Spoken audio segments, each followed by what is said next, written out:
Y en este Banda 3.0 habíamos dicho, Hernani, vamos a hablar de un tema, de una problemática muy común a las mujeres, mujeres de más de 50, pero una preocupación también para los hombres. También para los hombres. Sí, claro, por eso recibimos al doctor Javier San Martín. Él es investigador argentino, radicado en los Estados Unidos, ha hecho una investigación especial para un laboratorio relacionado con este tema y por eso lo hemos invitado hoy. Gracias por venir, doctor, en primer término. Hablábamos de la osteoporosis, definamos si se puede, lo más simple posible, qué es exactamente y a cuántas mujeres en principio afecta en el promedio. Muy bien, la osteoporosis es una enfermedad ósea, está vinculado con el tiempo, con la vejez, particularmente en las mujeres en el periodo postmenopáusico. Los estrógenos desaparecen, aumenta la remodelación del hueso. El hueso constantemente se forma y se remueve. Después de la menopausia se remueve más de lo que se forma. Entonces disminuye la cantidad de hueso. La gente normalmente habla de densidad mineral ósea, pero lo que en realidad ocurre es que hay menos hueso y menos densidad. Al tener menos hueso, ese hueso tiene menos resistencia a tolerar caídas. Entonces el evento clínico que hay que proteger a las mujeres es la fractura. La fractura de cadera, que es la más clásica, pero la más peligrosa, la que tiene complicaciones. 30% de las pacientes que se fracturan una cadera mueren en los próximos 3 a 6 meses, porque en general son mujeres añosas y tienen otras enfermedades, no solo la osteoporosis. Entonces, una mujer que está estable, pero que tiene 83 años, se fractura la cadera, hospital, cirugía, complicaciones. O sea que es algo, lo importante de esto es que hay que prevenir esas fracturas, porque previniendo esa fractura, la calidad de vida y la longitud de la vida va a aumentar. No es un tema que preocupa solo a las mujeres, sino también, hoy por hoy, también los hombres están interesados en esto, ¿no? Sí, pero preocupa más a las mujeres. Sí, claro. El radio entre mujeres y hombres es aproximadamente 10 a 1. ¿Por qué? Porque los hombres, primero, porque depende de la masa ósea máxima que uno obtiene, ¿no? Uno tiene una masa ósea máxima que la obtiene a los 30 años, más o menos. A partir de ahí empieza a declinar lentamente. En las mujeres, después de la menopausia, por la caída de los estrógenos, se acelera la pérdida de masa ósea. En el caso de los hombres eso no ocurre de esa manera porque la andropausia es mucho más lenta y paulatina. Ahora, hay un subgrupo de hombres, los que, por ejemplo, con cáncer de próstata, que el tratamiento es castración quirúrgica o química, que funciona como la menopausia, es una andropausia de un día para el otro. En ese caso, definitivamente cae la densidad mineral ósea y tienen en ese caso el mismo riesgo de fractura que las mujeres. Normalmente 10 años más tarde en la evolución.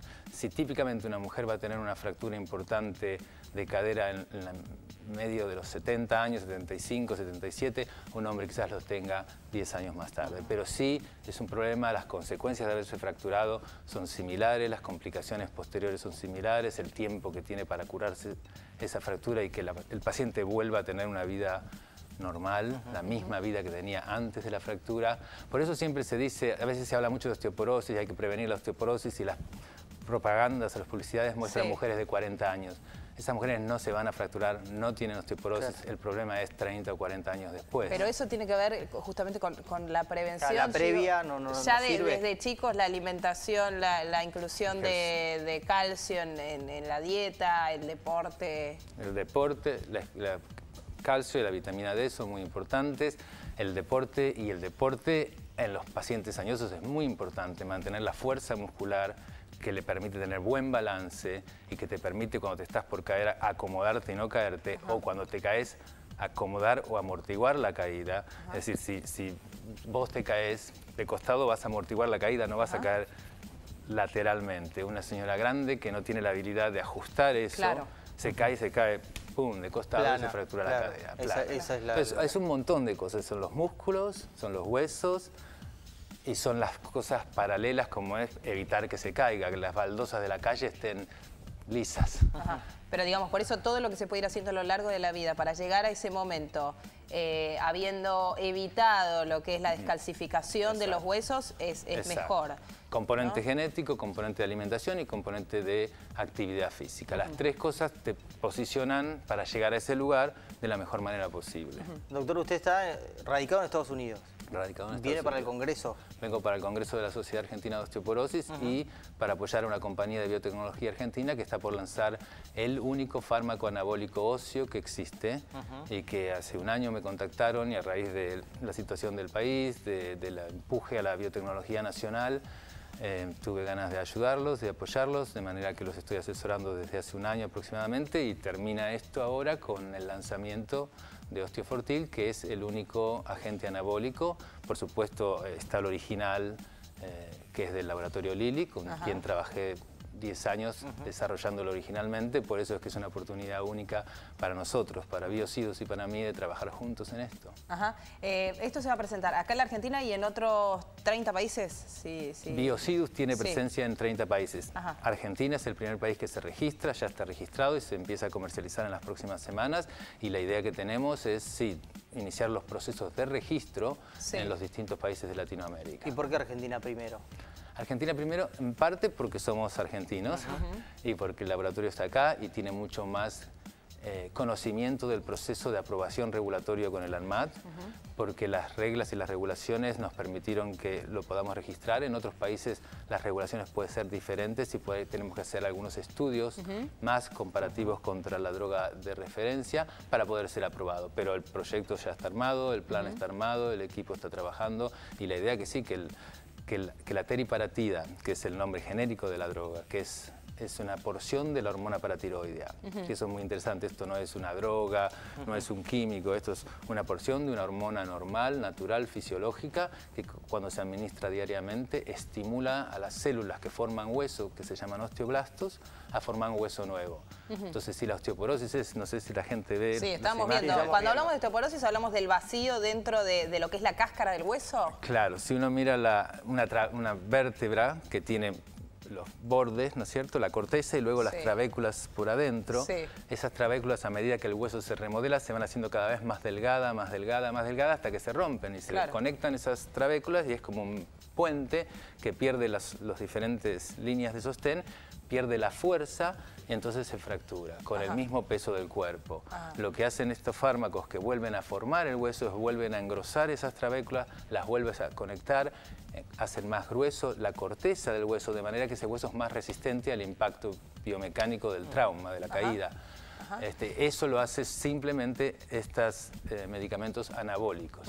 Cuando usted dijo es el primer medicamento de este tipo, hasta ahora lo que se conocía era por un lado la prevención y por otro, una vez que la mujer tenía, no sé, que ya entraba en la menopausia o una previa, lo que podía llegar a ser una osteoporosis, que eso puede llegar a corregirse, ¿no? Digamos, con medicación o con mayor ejercicio y demás, cuando todavía la osteoporosis no está declarada. Corríjame usted si no.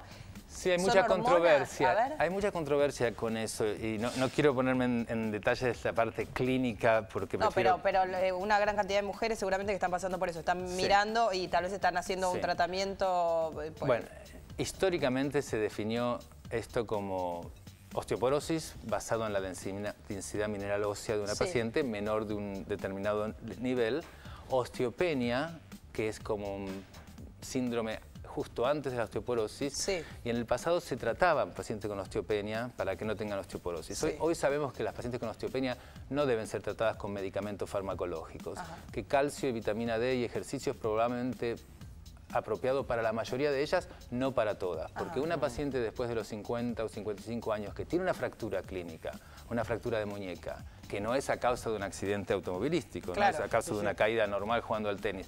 Esa paciente tiene fragilidad ósea y es muy posible que, aunque la densidad ósea sea normal, se beneficie del tratamiento.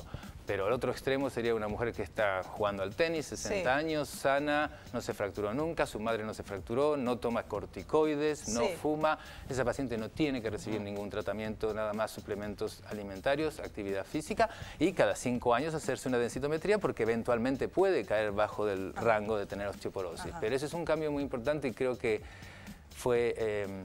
no fue tan apropiado en la década del 90, cuando aparecieron los primeros remedios, tratar la osteopenia masivamente, porque hoy sabemos que algunos de estos tratamientos, los más comunes, que se llaman bisfosfonatos, si se reciben por un periodo de tiempo muy prolongado, se asocian a algunos eventos adversos más bien complicados, ¿no? La sensación es que totalmente revolucionario este medicamento, que hay un antes y un después. Sí, ¿Es así? Es así. Los tratamientos para osteoporosis se dividen en dos: los antirresortivos, decíamos que el hueso se forma y se reabsorbe. Sí. Y en la menopausia se reabsorbe más de lo que se forma, o Sí. sea que se hace un balance negativo. Los medicamentos más comunes se llaman antirresortivos, frenan la resorción. Sí. Es decir, frenan el proceso de deterioro, De desgaste. De esa manera previenen fracturas también.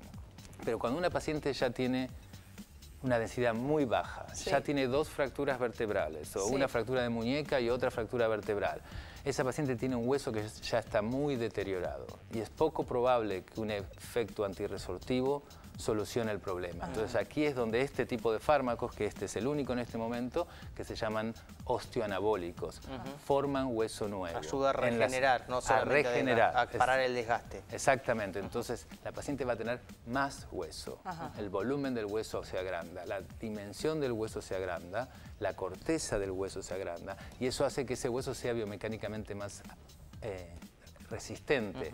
Y lo otro interesante, que esto no es un tratamiento para toda la vida, esta es una intervención.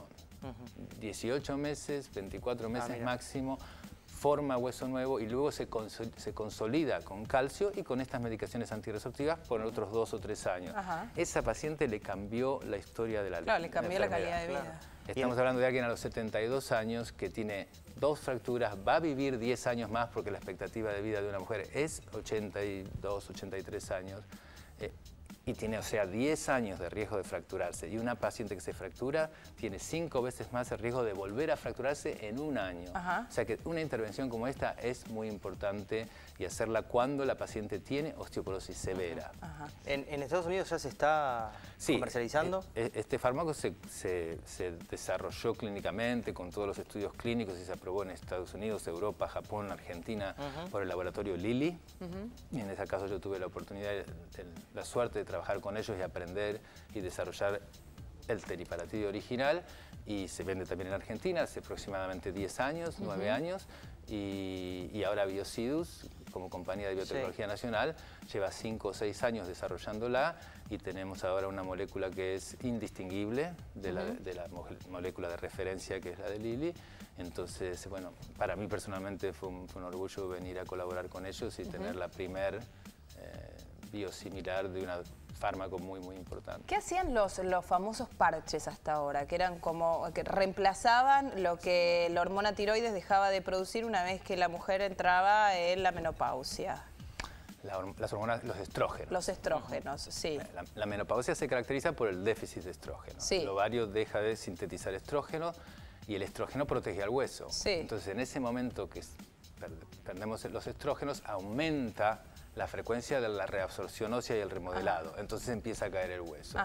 Inmediatamente como empieza la menopausia. Entonces, históricamente, desde la década del 60, diría, era obvio que el tratamiento de esto era reemplazo de terapia hormonal. Claro. Por vía oral o por parches o por diferentes vías, ¿no es cierto? Y es una terapéutica para esto absolutamente efectiva. Claro, claro. Pero tiene algunos riesgos. Esto tomado a muy largo plazo puede aumentar poco, pero puede aumentar el riesgo de cáncer de mama. Y lo otro que puede aumentar a largo plazo y en población de pacientes con riesgo para enfermedad cardiovascular, el riesgo de, por ejemplo, accidentes cerebrovasculares. Ahora, es muy apropiado en pacientes que justo pasan a la menopausia, dosis bajas de estrógenos que están disponibles para mantener el hueso estable, para no tener los calores y los sofocones y todos los síntomas asociados a la menopausia. La caminata, por ejemplo, tan recomendada por los médicos, ¿ayuda a fortalecer el hueso? La caminata ayuda a además todo, de la ¿no? estabilidad, además de cómo se cae y demás, la estabilidad ante una caída. ¿Ayuda además a...? No, los ejercicios que ayudan a fortificar el hueso son ejercicios que someten al hueso a un estrés biomecánico. Es decir, si uno hace pesas, eso le pone al hueso más estrés y eso le dice al hueso tenés que ponerte más fuerte y formar más hueso. Caminar simplemente no va a cambiar la densidad y la estructura del hueso, pero va a cambiar y mejorar los músculos. Claro. Y los músculos son el balance, son la fuerza que te previenen que te caigas o que si te caigas ajustes la caída para no fracturarte. Bien. Bueno, un mensaje esperanzador, obviamente. Totalmente, totalmente. ¿No? ¿El Congreso cuándo arranca? Arranca hoy. Hoy, hoy mañana, hasta el sábado, y mañana es el día que vamos a lanzar. El ministro Lino Barañao va a venir al simposio de lanzamiento. La gente de Biocidus y yo como asesor y externo estamos muy entusiasmados, la energía que hay es buena, queremos que esta medicación que es muy cara pueda ser más accesible para la mayoría de las pacientes. ¿A cuánto que la necesitan. se puede pensar que se va a encontrar en...? Eso yo no tengo información. Pero va a ser elevado el precio. Claro, la medicación original es muy elevada porque no son medicamentos habituales, son proteínas que se hacen en forma de desarrollo biotecnológico, que el costo de hacerlas es completamente diferente a lo que son los fármacos habituales. ¿Se cubre por prepaga o un porcentaje de este valor, de este costo? Sí, debe ser cubierto por prepaga. Y esto es lo que la compañía Biocidus está comprometida a poner un programa a funcionar que le va a ayudar a la paciente el proceso necesario para la que prepaga y eventualmente PAMI, porque recordemos que la mayoría de las mujeres... Son de PAMI. Claro. Claramente. Claro. Entonces eso es lo que, como país, una compañía responsable, PAMI, trabajando juntos para que realmente las pacientes que necesiten este fármaco lo tengan a su disposición. No pusimos en ningún momento el número de matrícula, Javier, como una cuestión para que la gente sepa la seriedad de todo lo que estamos charlando. Y no lo teníamos ahí a mano. ¿El número de matrícula tuya es? 80841. 80841. Sí. ¿Mi matrícula de médico? Sí. Sí, quiero aclarar que yo hace 14 años que vivo en Estados Unidos y no practico medicina acá, salvo cuando vengo y los familiares, ¿no? Total, y van todos corriendo, además, ¿no? Bien, Javier, doctor vos te fuiste a Estados Unidos, te fuiste a Estados Unidos por una cuestión de seguir desarrollándote, por una cuestión de ese lado, y volver, ¿qué significa para vos?